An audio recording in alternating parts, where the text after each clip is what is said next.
sampul bagian luar, tinggal dalam Kristus, berbela rasa dan berpengharapan.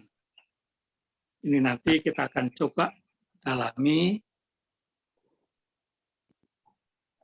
secara sederhana apa yang dimaksud tema pada APP pada tahun ini.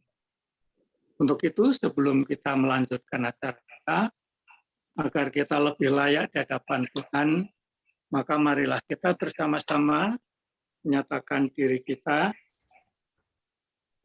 dengan berdoa, saya mengaku. Saya mengaku kepada Allah yang Maha Kuasa dan kepada saudara sekalian bahwa saya telah berdosa dengan pikiran dan perkataan, dengan perbuatan dan kelalaian. Saya berdosa, sungguh berdosa. Oleh sebab itu, saya mohon kepada Santa Perawan Maria, kepada para malaikat dan orang kudus, dan kepada saudara sekalian, supaya mendoakan saya pada Allah Tuhan. Semoga Allah yang Maha Kuasa mengasihani kita, mengampuni dosa kita, dan menghantar kita ke hidup yang kekal. Amin. Kita doakan doa pembuka bersama-sama. Marilah kita berdoa. Allah yang Maha Rahim, kami bersyukur atas limpah berkat kerahiman-Mu yang akan kami renungkan dan rayakan selama masa Prapaskah. Bantulah kami dengan rahmat-Mu agar selama menjalani retret agung masa Prapaskah ini, kami sungguh menyadari kerapuhan dan dosa-dosa kami dan membangun niat yang tulus untuk bertobat dan mengusahakan kebajikan serta keutamaan hidup sebagai para pendosa yang telah Engkau tebus. Demi Yesus Kristus Putramu yang bersama Diko dan Roh Kudus hidup dan berkuasa Allah kini dan sepanjang masa. Amin. Bapak Ibu, sebelum kita nanti melihat pada kitab suci, yaitu diambil dari kitab Yoel, maka kita ingin tahu dulu apa sih sebetulnya yang dimaksud dengan tinggal di dalam Kristus itu. Apakah tinggal satu rumah, apakah indekos bersama-sama, apakah hidup dalam satu lingkungan, maka ini akan menjadi lebih jelas. Pemilihan diksi, yaitu tinggal dalam Kristus, kemudian berbela rasa, ini sangat tepat kalau dikaitkan dengan kondisi kita, yaitu masa pandemi sekarang. Nah, diksi-diksi ini nanti akan dinarasikan di dalam kitab suci, yaitu yang diambil dari kitab Yoel, koyakkanlah hatimu dan bukan pakaianmu. Ini salah satu sama lain berkaitan. Tinggal di dalam Kristus, ini yang dimaksudkan adalah menggambarkan hubungan kita dengan Kristus itu yang sangat erat, yang sangat dekat, sangat mengenal satu sama lain. Bukan hanya mengenal secara luarnya saja, tapi mengenal secara mendalam. Bagaimana kita mengenali secara mendalam? Yaitu melalui sabda-sabdanya yang bisa kita temukan di dalam kitab suci. Kemudian tinggal dalam Kristus ini adalah menjadi dasar kita membangun kehidupan yang benar menurut Yesus.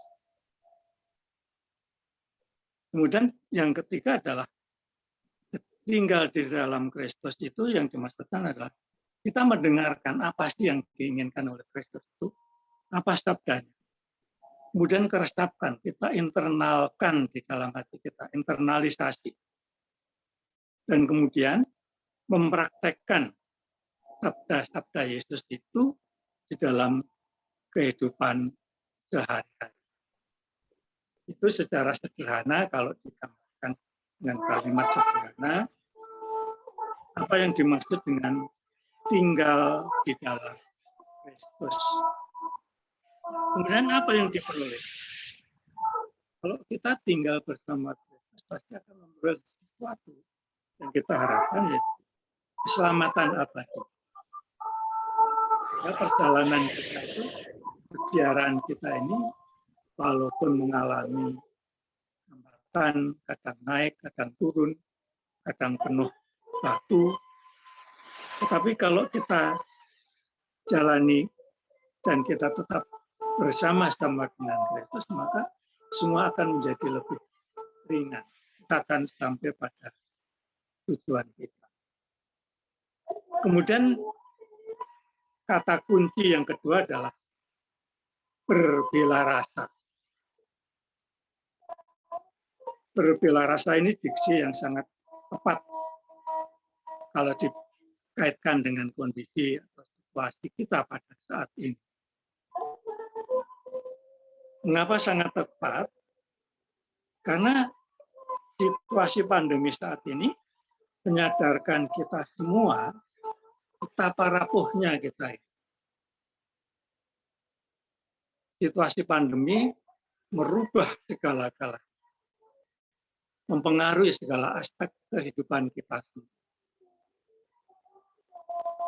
Nah, situasi-situasi semacam ini akhirnya menumbuhkan semangat solidaritas bagi kita semua.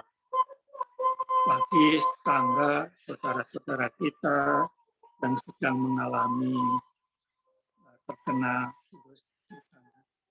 Maka ada teman yang mengatakan, kalau terkena virus itu setiap pagi di pagar rumahnya banyak bergantungan pesan-pesan dari para sahabat, dari para tetangga yang kita lihat. Ini adalah salah satu bentuk dari bela rasa. Salah satu bentuk semangat solidaritas kita. Nah, bela rasa itu mungkin kalau bahasanya orang pintar itu agak mirip-mirip dengan compassion. Jadi agak beda dengan rasa simpati. Rasa bela rasa itu adalah rasa simpati itu terhadap penderitaan sesamanya yang dinyatakan dengan keinginan untuk menolong atau berbuat. Itu yang dimaksud dengan bela rasa. Jadi berbela rasa itu yang dimaksudkan adalah memang rasa simpati, rasa empati memang.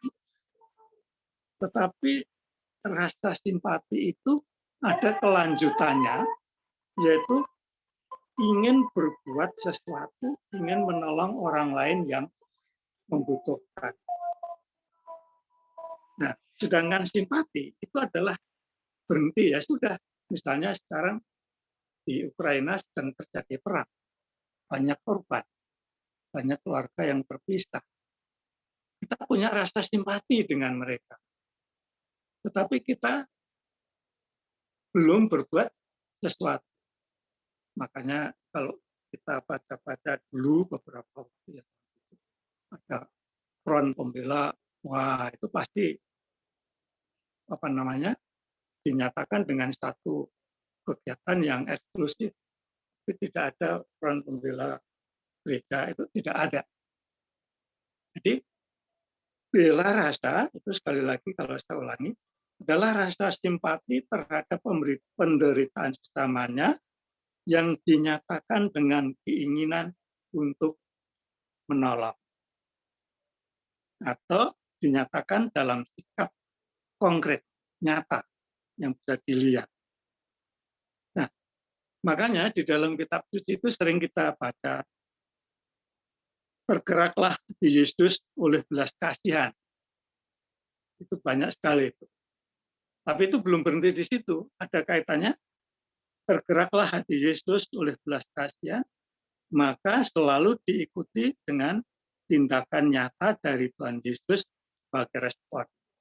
Misalnya pada waktu Yesus menghadapi 5.000 orang.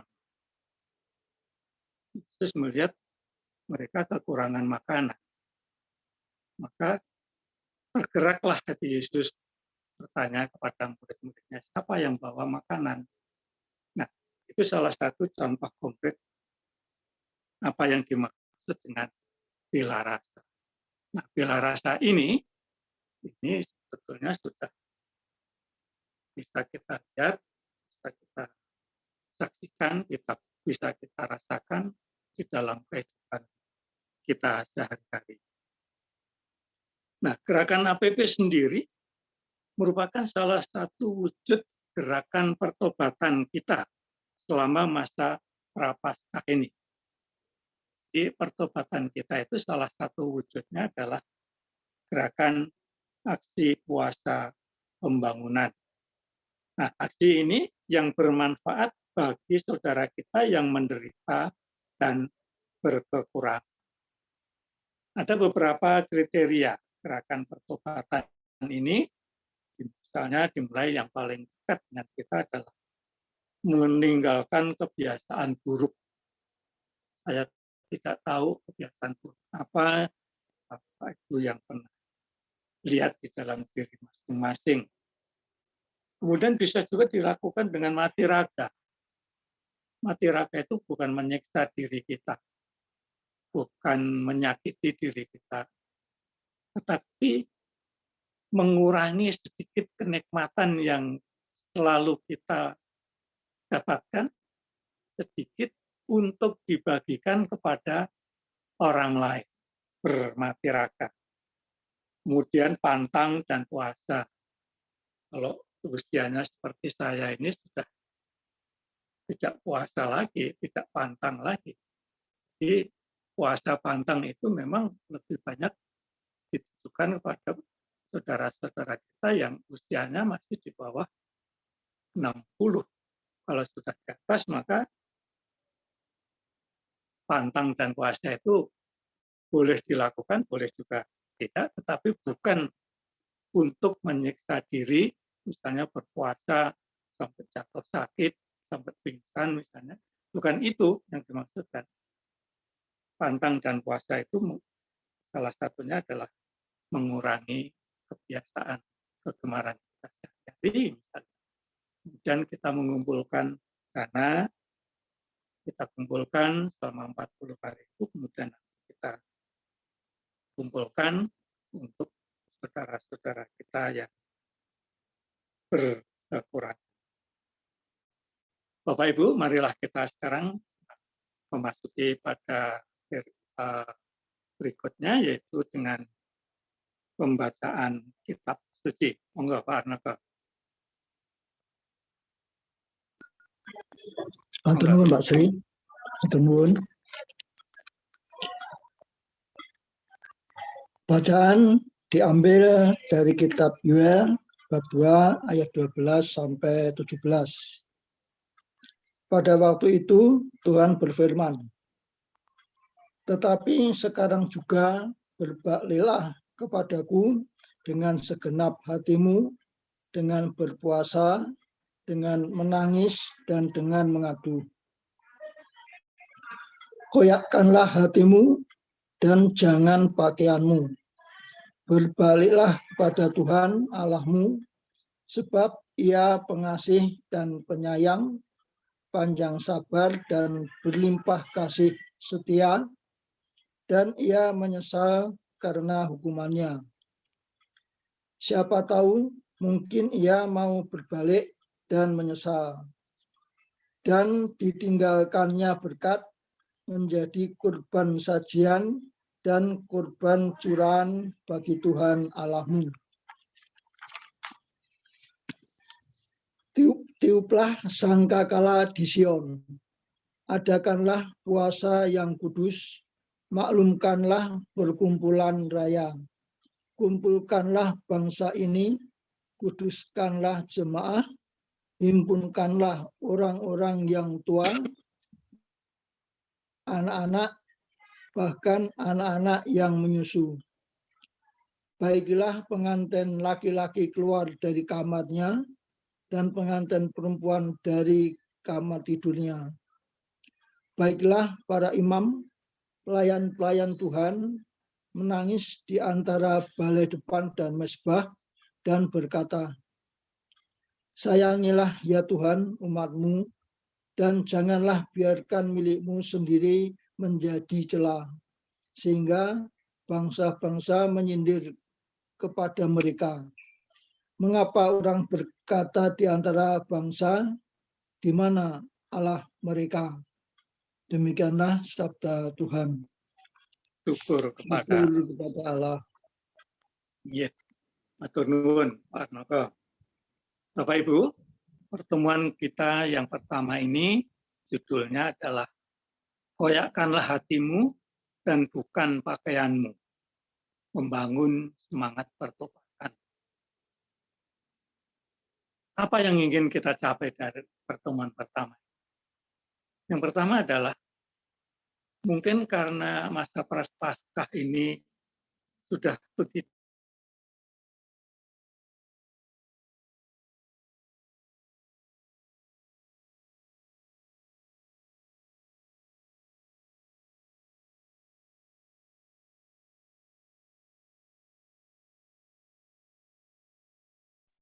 yang Prapaskah masa APB ini.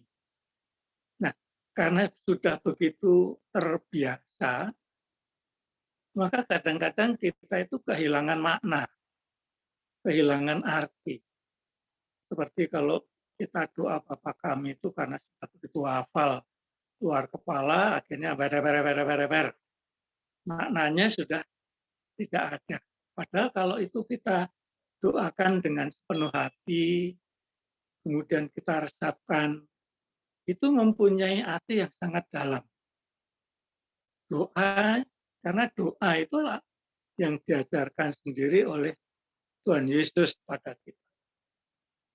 Nah, jadi yang pertama, masa APB ini kita sekalian diajak untuk menghayati kembali masa-masa Prapaskah ini sebagai masa persiapan menyongsong hari-hari besar kita, yaitu Hari Raya Paskah, di mana sebenarnya Hari Raya Paskah itu adalah puncak dari segala perayaan kita.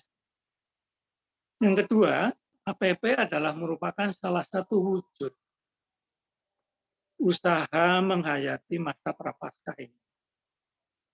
Jadi menghayati Prapaskah itu diwujudkan melalui kegiatan APP.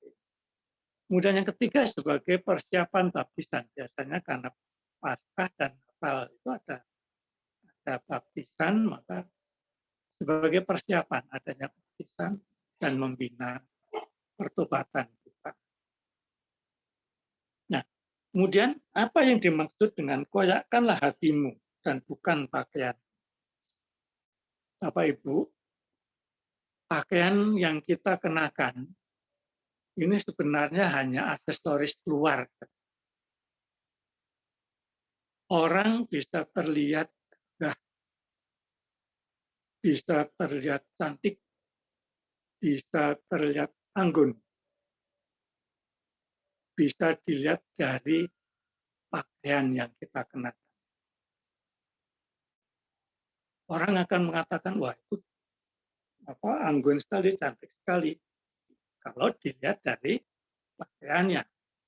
Tetapi kita tidak tahu di dalamnya, apakah punggungnya itu habis kerokan, apakah kulitnya itu panuan, apakah ada bekas-bekas luka, itu tidak tahu karena tertutup oleh pakaian, oleh aksesoris kita. Jadi kalau di dalam judul itu, koyakkanlah pakaianmu. Ya, kalau yang dikoyak pakaian, maka yang terlihat itu hanya badan wadah raga kita di luarnya saja. Ini berkaitan dengan pertobatan kita. Tuhan menghendaki pertobatan itu secara tulus, maka koyakkanlah hatimu. Kenapa? Karena orang-orang Israel pada zaman dahulu itu mempunyai kebiasaan untuk menyatakan dosa-dosanya itu dengan mengoyakkan pakaian mereka. Salah satu caranya. Tetapi hanya dengan mengoyakkan pakaian itu, maka pertobatan itu hanya terjadi di luarnya saja, tidak meresap di dalam hati sanubari yang paling dalam. Pertobatan itu hanya di luar saja. Maka Tuhan menghadapi, koyakkanlah hatimu. Kalau hati yang dikoyak, maka kita akan melihat isi hati kita itu apa. Penyesalan pertobatan kita itu seperti apa? Motivasinya seperti apa? Apakah tulus? Apakah kepura-puraan? Nah, makanya di sini dikatakan koyakkanlah hatimu, bukan pakaian. Ini untuk membangun masa semangat pertobatan yang kita jalani. Dalam pertobatan itu Allah mengendaki agar penyesalan dan perubahan batiniah seakan-akan cabailah hatimu, remukkan hatimu supaya tampak apa yang ada di dalam hati, motivasi apa yang tersimpan di dalam hati. Maka sekarang berpalinglah kepada Allah. Perpalingan kita kepada Allah merupakan perpalingan yang sepenuh hati. Berpaling kepada Allah. Pengakuan dosa kita kerap kali dilandasi sikap hati dan pengetahuan, nanti kan Tuhan juga mengampuni. Jadi nanti sesudah melakukan pertobatan dari ruang pengakuan, keluar, lupa lagi. Ya. Itu hanya penyesalan dari luarnya saja. Tidak sepenuh hati. Nah, di dalam masa pertobatan inilah kita diajak belajar, mencoba, merobek, menyayat hati kita, melihat diri kita ke dalam hati yang paling dalam. Sudahkah kita menyadari apa yang kita lakukan selama ini? Apa yang kita dapatkan? Apa yang kita inginkan dari pertobatan? Memang tidak mudah, Bapak Ibu, melakukan pertobatan itu tidak mudah. Apalagi sekarang pada masa-masa pandemi, itu bagi saya pribadi, pengakuan dosa beberapa tahun terakhir ini rasanya itu kurang seret, karena hanya melalui daring. Saya biasanya kalau pengakuan sebelum Natal ataupun sebelum Paskah, itu selalu minta kepada Romo untuk secara pribadi mengakukan dosa-dosa saya. Nah, biasanya yang menyambut paling baik itu Romo Anton. Maka kalau saya ketemu pagi-pagi, Romo, saya mau mengakukan dosa kita, maka ayo kita masuk ke dalam kantornya Romo. Maka di situ sama-sama orang tua, jadi pengakuan dosa kita itu seperti dialog. Saya bisa mengeluarkan apa yang saya rasakan, apa hambatan-hambatan saya kepada Romo Anton. Romo Anton kan juga sudah usia sepuh, jadi sudah bisa lebih paham, lebih memahami, lebih mengerti kesulitan-kesulitan kita sesama orang-orang tua ini. Nah, pada masa-masa pandemi ini, kok rasanya komunikasi seperti itu agak terputus. Tapi karena situasi, saya juga berpikir ulang kalau nanti saya ketemu Romo langsung, siapa tahu nanti tidak terasa itu saya malah membawa bibit virus penyakit, saya malah menyebarkan. Ya sudah, kondisi semacam ini saya terima dengan baik hati. Dan masa-masa pertobatan ini nanti pada pertemuan yang kelima, nanti kalau bisa itu dibuat satu rencana, dibuat satu aksi tindakan apa yang akan kita lakukan dalam rangka masa Prapaskah ini. Mungkin pelaksanaannya tidak harus pada masa-masa Prapaskah, karena pergerakan kita sekarang ini masih sangat dibatasi. Kita mau kumpul-kumpul juga masih dibatasi, mau bepergian ke tempat lain juga masih dibatasi, sehingga bisa dipikirkan apa yang bisa kita lakukan, aksi apa yang akan kita lakukan dalam rangka gerakan PP tahun 2022 ini. Nah, Bapak Ibu, mungkin selama pandemi ini Bapak Ibu punya pengalaman-pengalaman. Mungkin pengalaman yang menyenangkan, mungkin pengalaman yang menyedihkan, mungkin pengalaman yang macam-macam. Bagi saya sendiri ada satu pengalaman yang sangat baik. Beberapa bulan terakhir ini boleh dikatakan saya berlangganan ke dokter. Kadang-kadang itu seminggu 2 kali. Keluhannya sama. Dada itu rasanya sesek, batuk, kemudian perut tidak nyaman. Dan diagnosis dokter selalu sama, itu asam lambung. Selalu itu, tidak ada yang lain. Obatnya ya dari itu ke itu saja. Obat batuk, obat lambung. Kemudian ada beberapa tambahan, misalnya vitamin, dan tapi setelah obat habis, 1-2 hari hilang. Tapi hari berikutnya muncul lagi. Begitu terus-menerus. Akhirnya, saya itu berpikir, Tuhan ini maha baik, mencintai saya, masih mencintai saya.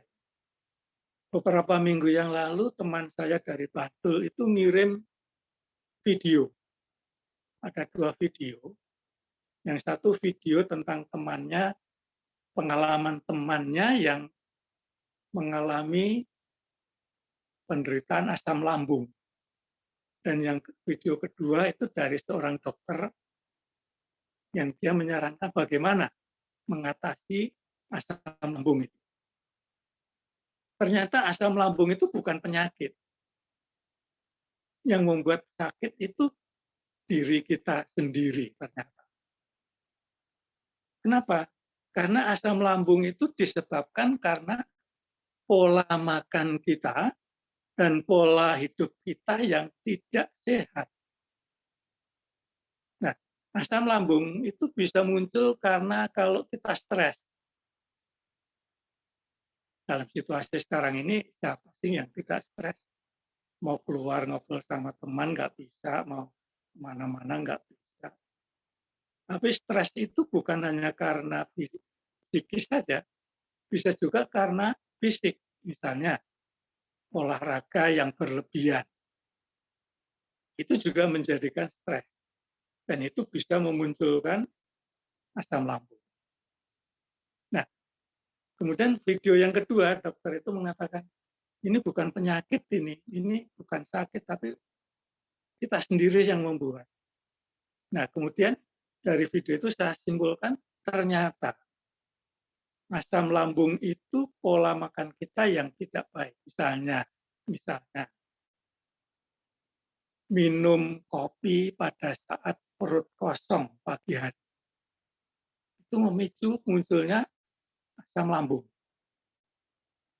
Terlalu banyak makanan yang terbuat dari tepung, karbohidrat. Itu juga memicu asam lambung.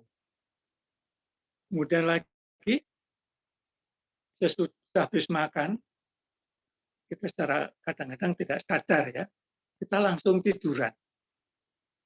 Nah, itu memunculkan asam lambung juga. Nah, dari video-video itu akhirnya setelah saya pelajari, oh ternyata kunci saya di situ. Saya punya kebiasaan kalau habis makan itu langsung tiduran. baca buku, entah baca apa itu sambil tiduran. Itu ternyata tidak baik. Dan setelah saya praktekkan dalam beberapa minggu, hampir 1 bulan terakhir ini, asam lambung semacam itu tidak muncul. Dan saya bisa sehat kembali seperti semula. Tidak pernah sesak napas, tidak pernah batuk-batuk sama sekali. Nah, Bapak Ibu, itulah cara Tuhan menegur saya. Maka saya berpaling kepada Tuhan. Pada masa-masa pandemi ini, saya harus lebih banyak introspeksi diri. Apa yang saya peroleh selama ini, apa yang saya kerjakan selama ini, apa yang sudah saya perbuat kepada orang lain, apa yang sudah saya perbuat kepada diri saya sendiri. Nah, ini satu pengalaman yang sangat baik. Apa kaitannya dengan bacaan pada malam hari ini? Karena di sini tadi dikatakan, berpalinglah kepadaku. Biarkan anak-anak saja, biarkan datang kepadanya. Maka kita pun harus berani datang menghadap, mengakui segala kekurangan. Bapak Ibu, saya tidak begitu paham tentang Alkitab, tetapi barangkali pengalaman-pengalaman sepenggal semacam itu, apa yang saya alami ini, akan bisa lebih memudahkan memahami perikop pada sore hari ini yang sungguh sangat menunjang, sangat berperan di dalam kehidupan kita. Sekarang Bapak Ibu, kalau ada yang ingin berbagi pengalaman, kalau ada yang ingin bersharing pengalaman, maka sekaranglah saatnya. Dan pada saat ini juga saat yang sangat menggembirakan, di mana salah satu saudara kita, Mas Didi, lagi berulang tahun. Saya nggak tahu apakah Mas Didi bergabung di sini apa belum. Mas Didi, selamat ulang tahun ya Mas. Tetap semangat, tetap sehat. Kami menanti kehadiran Mas Didi untuk meramaikan kegiatan kita di lingkungan Alexander ini. Barangkali Bapak dan Ibu Sis juga punya pengalaman pada masa-masa sulit. Kita tahu bahwa Bapak dan Ibu Sis saat ini pada masa-masa pandemi itu mengalami masa-masa yang sulit, di mana ditinggal putra terkasihnya. Tidak mudah, ini pasti tidak mudah. Ya walaupun Pak Sis Bu Sis banyak senyum, tapi barangkali senyuman Pak Sis Bu Sis itu belum mencerminkan lubuk hati yang paling dalam. Barangkali senyuman Pak Sis itu melambangkan cara bagaimana cara mengatasi kesulitan yang Bapak Ibu hadapi pada saat ini. Nah, barangkali Bapak dan Ibu bisa sharing pada kami apa yang terjadi di dalam Bapak dan Ibu, bagaimana cara Bapak Ibu menghadapi kondisi yang tidak mudah saat ini. Begitu Pak Sis, bisa disaringkan sedikit?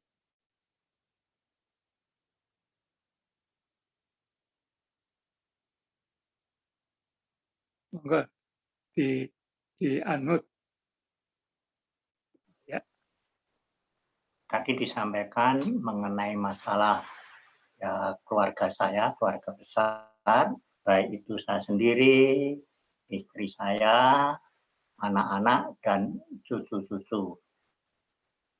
Memang sudah mendekati 100 hari, meskipun itu dalam hitungannya itu masih sekitar 70 hari, dan nanti 30 hari menjelang 100 harinya.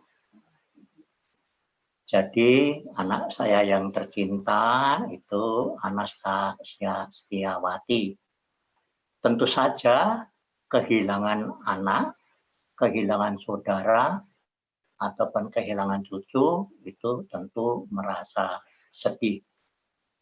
Tetapi kesedihan itu bisa terobati di dalam bacaan kitab suci yang menyatakan bahwa di rumah Bapakku masih banyak tempat. Artinya apa di sini? Kita yang masih bersiaran di dunia ini toh nanti akhirnya kembali ke rumah Bapa, karena dikatakan bahwa di tempatku masih banyak tempat untuk kamu semua yang percaya. Kembali lagi untuk mengatasi rasa duka, kami juga tidak berlarut-larut. Artinya bahwa berprinsip hidup dan mati adalah milik Tuhan. Tetapi tentu saja realita berbicara selama kami merawat anak kami Anastasia-Wati kurang lebih ada 5 bulan. 5 bulan untuk mengatasi berbagai organ-organ tubuh yang bermasalah. Dan ini tidak merupakan organ yang sangat vital, sehingga kami juga harus mensupport anak kami agar tetap bersandar kepada Tuhan. Jadi sekali lagi percaya bahwa Tuhan akan menyembuhkan. Selang 5 bulan terakhir, kami berdoa bersama dalam kondisi anak kami yang masih bisa berkomunikasi meskipun dalam keadaan yang lemah, katakan tanda kutip dalam keadaan kritis. Kami sekeluarga berdoa bersama, melambungkan kidung pujian, menyebut nama-nama Yesus berulang-ulang.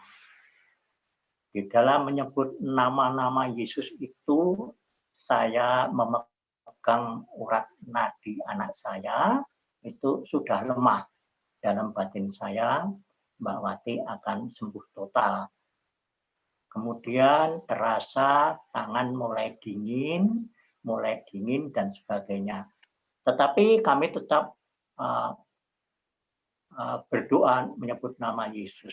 Dan mukjizat itu terjadi, artinya salah satu keluarga kami langsung menghubungi ambulans di beberapa rumah sakit.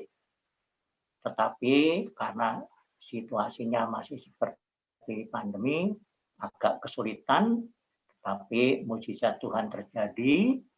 Ambulans salah satu rumah sakit bisa kami hubungi untuk menjemput anak kami merawat di rumah sakit. Di dalam perjalanan ini, anak kami masih bisa berkomunikasi meskipun sangat lemah. Yang ada di dalam ambulan adalah pramukti. Karena kami sendiri pada waktu itu sibuk mengurusi segala sesuatunya. Lalu kembali lagi, puji Tuhan, ada informasi bahwa setiap setiap manusia yang masih hidup, kemudian kalau meninggalnya di rumah, itu untuk rumah sakit tidak diterima. Cerita singkat, anak kami sampai di rumah sakit, masuk IGD, kemudian selang kurang lebih 10 menit, dalam situasi yang tenang, kami bisa menunggu anak kami, dan kami juga berdoa, Yesus, Yesus, puji Tuhan, anak kami Anastasia-Wati bisa sembuh total, kembali ke rumah Allah Bapa di surga. Jadi sekali lagi, bahwa kesedihan kami tidak berlarut-larut, lalu sebagai rasa kami untuk menghilangkan rasa kesedihan, kami merawat makam, kemudian kami membersihkan makam, menanam tanaman hias di sekitar makam, mengirim bunga sehingga sungguh indah adanya. Nah, ini kami sekali lagi selalu berpusat dan bersandar kepada Tuhan.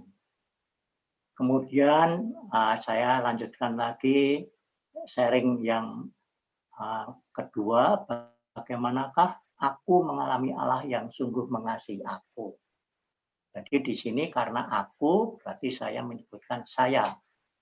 Saya mengalami kasih Allah antara lain pertama, puji Tuhan dalam usia kami yang masih muda, 77 tahun ini masih tetap semangat. Kemudian rasa kasih Tuhan kepada saya, pertama, anak kami yang masih kesiaran di dunia ini, di dalam perkawinannya masih bisa berbahagia dan juga mendapatkan cucu. Kemudian anak kami yang kedua, demikian juga perkawinan dengan umat seiman, mendapatkan cucu, dan anak kami yang ketiga juga perkawinan dengan seiman mendapatkan cucu. Jadi cucu kami cowok dan cewek dari ketiga anak itu menjadi 6 cowok, kemudian 3 cewek. 3 cowok, 3 cewek. Ya, ini merupakan suatu kebahagiaan bagi kami. Sungguh Tuhan itu mengasihi kami. Lalu kami berdua juga puji Tuhan dikasih oleh Tuhan dalam usia perkawinan kami pada bulan April nanti sudah menginjak yang ke-48 tahun. Luar biasa Tuhan mendampingi kami. Lalu bagaimana tindakan lanjut supaya saya bisa di dalam masa Prapaskah ini? Tentu saja pertama, niat pertobatan yang secara real kami usahakan tidak hanya selama 40 hari, tetapi juga karena tema pada hari ini adalah yang 40 hari masa Prapaskah kali ini, kami usahakan mengikuti misa harian pagi atau mingguan secara live streaming, kemudian membaca kitab suci. Membaca kitab suci, tidak hanya kitab suci perikop pada hari itu juga, kami berdua menyediakan waktu, bukan menyisakan waktu, menyediakan waktu paling tidak 30 menit untuk membaca firman. Dan sebelum membaca firman, mau berdoa, Roh Kudus menerangi hati saya, kiranya sabda-sabda di dalam kitab suci bisa meneguhkan saya di dalam masa harian ataupun masa Prapaskah 40 hari. Kemudian untuk berbela rasa, seperti ini tadi, kami banyak mengikuti komunitas-komunitas, misalnya berbela rasa kepada romo-romo, kerabat MSF yang sudah berpulang ke rumah Bapa. Kita berdoa di Taman Golgota dengan kelompok-kelompok kerabat MSF dan doa serta membersihkan makam. Ini adalah yang secara rutin dilakukan setiap tahun. Jadi realita masa Prapaskah ini selain yang sudah saya utarakan secara rutin, kami selalu berdoa kepada baik itu Bapak Uskup, Bapak Paus, para romo, para biarawan, para biarawati, dan untuk keluarga-keluarga yang sudah meninggal, kiranya diberikan pengampunan dan bisa menikmati Israel baru atau Yerusalem baru. Demikian Pak Tri, mohon maaf terlalu panjang. Amin. Nggih, matur nuwun Pak Sis. Bagi kami itu merupakan satu pembelajaran yang sangat baik. Intinya semua itu bisa dilakukan oleh Bapak dan Ibu Sis karena kedekatan atau kepasrahannya kepada Tuhan. Penyerahan diri kepada Tuhan secara tulus. Maka semua akan bisa dilakukan dengan baik. Matur nuwun Pak Sis dan Ibu Sis yang sudah memberikan pengalamannya sangat baik pada kami semua. Bapak Ibu, adakah yang ingin menyampaikan pengalaman-pengalamannya untuk kami semua agar kami menjadi lebih banyak pengetahuan, lebih yakin bahwa saudara-saudara kita pun memiliki kesamaan pendapat, kesamaan keinginan bahwa kita bersaudara, satu mempunyai ikatan yang sangat kuat satu sama lain. Silahkan kalau Bapak Ibu masih ada yang ingin berbagi pengalaman, sharing pada kami pada malam hari ini. Dipersilahkan, monggo, silahkan.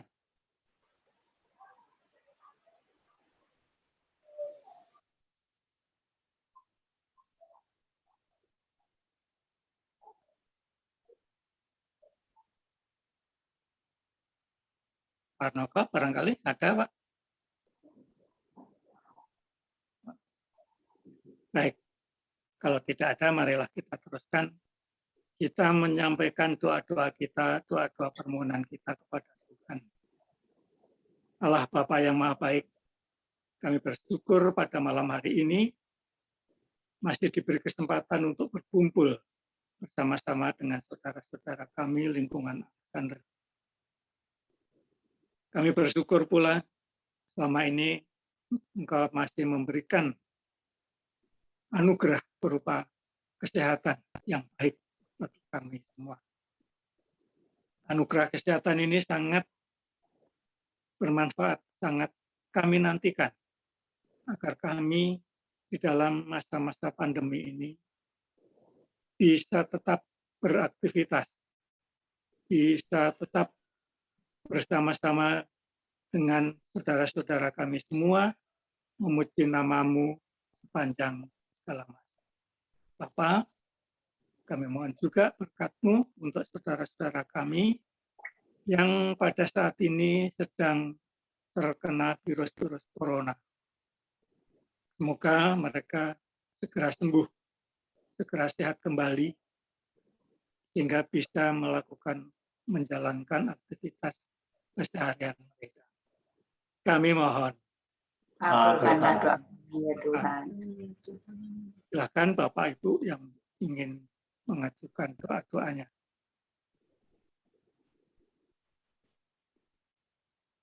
Ya Tuhan, kami mohon setelah secara lambang dahi kami diolesi dengan abu tanda salib, Engkau mematahkan kuasa-kuasa kegelapan yang masih menutupi hati kami untuk tidak bertobat, karena kami adalah manusia biasa yang penuh dengan dosa. Semoga lambang abu yang dioleskan di dalam dahi kita ini, bertobatlah dan percayalah kepada Injil. Sehingga di dalam masa Prapaskah ini, yang menutupi hati kita, setan-setan Kau patahkan, sehingga hati kita sungguh menyesal karena dosa-dosa kita. Karena dosa itu adalah memisahkan hubungan antara kita dengan Tuhan. Dan dosa itu membuat kita mati. Semoga untuk saudara-saudara kami dimanapun berada, dengan penuh keyakinan setelah kita menerima Abu Paskah ini, sungguh Tuhan mengampuni segala dosa-dosa kami. Dan kita bertobat berbalik arah dari hal-hal yang tidak berkenan di hadapan Tuhan untuk menuruti jalan kehidupan yang telah diajarkan oleh Tuhan Yesus. Dalam nama Yesus, kami mohon. Kabulkanlah doa kami ya Tuhan. Amin ya Tuhan.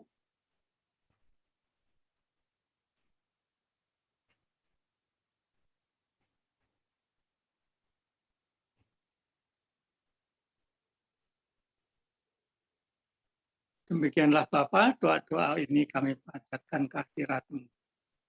Semoga doa-doa kami ini berkenan di hadapan-Mu, sehingga kami ikut serta di dalam kegiatan-kegiatan ini secara tulus dan ikhlas. Semua ini adalah karena perkenan-Mu, karena kebaikan-Mu, karena rahmat-Mu yang Engkau turunkan kepada kami semua. Bapak Ibu, marilah kita tutup doa-doa kita ini dengan doa yang diajarkan sendiri oleh Tuhan kepada kita. Bapa kami yang ada di surga, dimuliakanlah nama-Mu, datanglah kerajaan-Mu, jadilah kehendak-Mu di atas bumi seperti di dalam surga. Berilah kami rezeki pada hari ini, dan ampunilah kesalahan kami, seperti kami pun mengampuni yang bersalah kepada kami. Dan janganlah masukkan kami ke dalam pencobaan, tetapi bebaskanlah kami dari yang jahat. Amin. Marilah kita tutup dengan doa penutup, kita doakan bersama-sama. Marilah kita berdoa. Ya Allah, Bapa yang Maha Rahim, kami bersyukur atas misteri sengsara dan wafat putra-Mu yang mendapatkan kami kembali sebagai anak-anak-Mu. Kami bersyukur atas masa Prapaskah ini. Bantulah kami dengan rahmat-Mu, agar dapat mensyukuri rahmat baptisan kami masing-masing, dan dengan pun bersedia membina pertobatan.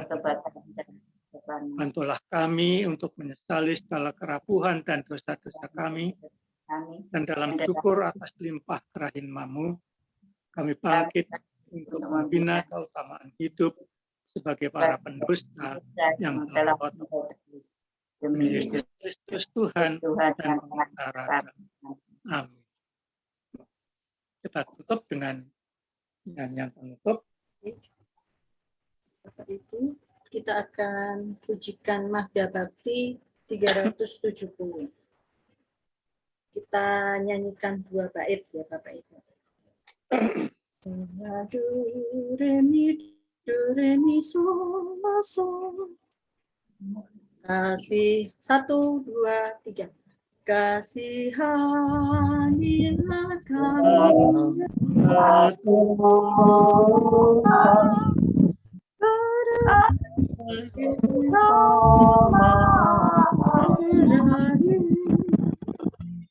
hapuskan dosa dan salah kami demi